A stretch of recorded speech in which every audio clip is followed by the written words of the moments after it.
It is criminal to teach a man not to defend himself when he is the constant victim of brutal attacks.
There is little doubt that someday the ice will return. At least 8 times in the past 1,000,000 years, it has advanced and retreated with clockwork regularity. If we are unprepared for the next advance, the result could be hunger and death on a scale unprecedented in all of history. What scientists are telling us now is that the threat of an ice age is not as remote as they once thought. During the lifetime of our grandchildren, Arctic cold and perpetual snow could turn most of the inhabitable portions of our planet into a polar desert. The experience of 1977 leads us to imagine the disaster the future might bring. In the descent to an ice age, one severe winter would follow another. Eventually, the snows of Buffalo would never melt. Increased demand for heating fuel would trigger an energy crisis beyond anything we can imagine. Winters in Dallas and Atlanta would grow cold and icy. Snows would blanket Southern California and northern Florida. The people of Mississippi and Alabama would have to contend with old-fashioned New England winters.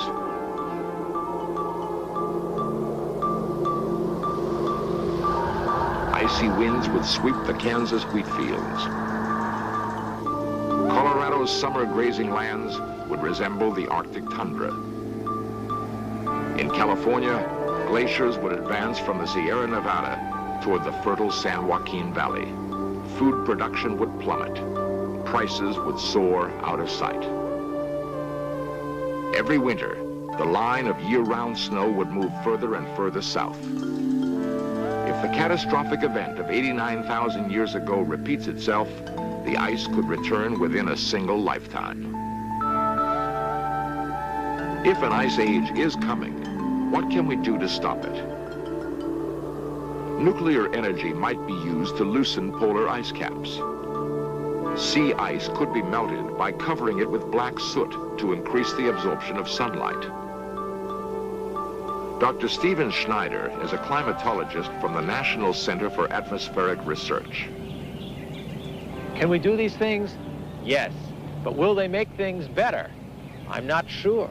We can't predict with any certainty what's happening to our own climatic future. How can we come along and intervene then in that ignorance? You could melt the ice caps. What would that do to the coastal cities?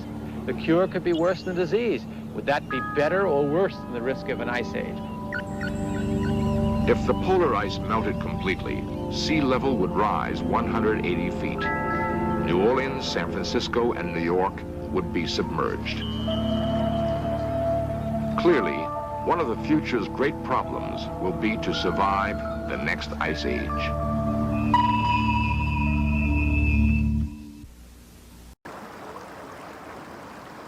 So we know that there is biology, that there are microorganisms living on the surface of glaciers and ice sheets, under them, within them. The Black and Bloom project's a big project looking at Greenland ice sheet melt rates, specifically resulting from black carbon and algal blooms, hence Black and Bloom. So I work with the atmosphere. Air circulates around the planet and we're all polluting each other all of the time. I always say to people, think about the atmosphere as like a cooking pot. They put all the ingredients in, and these ingredients can be black carbon, or soot as people commonly call it. Jason Barks and Marek Stabal of the Dark Snow project, for example, have been looking into this in the last couple of years. The period of record, which is only 15 years, there's been a strong increase in fire. The fires in the last 3 years have been burning at an intensity twice what they were in the early part of that record. And all these surface impurities that you can see down here, this is mineral dusts and soot and algae, and this is darkening the surface and causing it to absorb more energy and accelerate the melting of the ice. So now you've got your ingredients and you've got the cooker, and then inevitably they will come down to the surface. This super dark material is called cryoconite, and it's made up of dust, algae, black carbon from wildfire and industrial sources, and pollen, sea salt, and other material like that. You find this all over the lower elevations of the Greenland ice sheet. Because it's so dark, wherever it lands and collects, it absorbs more sunlight and increases melting. So over here we've got a patch of very clean, very highly weathered ice, this white patch here. A lot of light is being reflected back off that surface. Around it there's an area with a lot of impurities, a lot of dust, soot and algae, which is, you can see it's darker. And down here we've got an area that's also visibly darker, but largely because of the pooling of meltwater. And those are really three of the major controls on how much light is being bounced back off the surface, and alternatively how much is being used to melt the ice.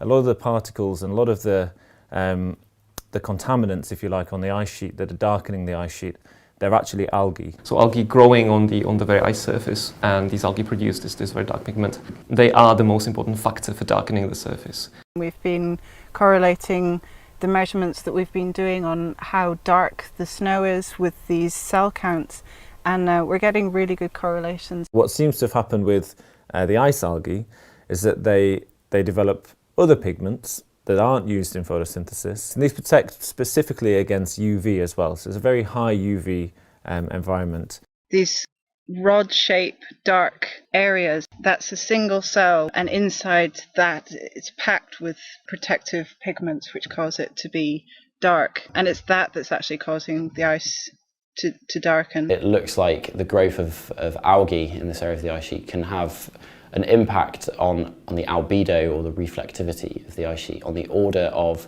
20 to 30% potentially. The argument is that there is life wherever there is liquid water. The process of melting and increased melting on the ice sheet generates more liquid water in larger areas and for longer times. Bacteria, as every living organism, need liquid water to survive. So if there is more water, potentially there is more bacterial growth. And that can create a positive feedback because it provides more living space for the algae, and they will obviously further darken the surface, which will then generate more melt. This is another factor that until now has been overlooked, really. So it's a hugely important aspect to bring into the equation of how these environments, these very climate sensitive environments, are changing in front of our eyes at the moment.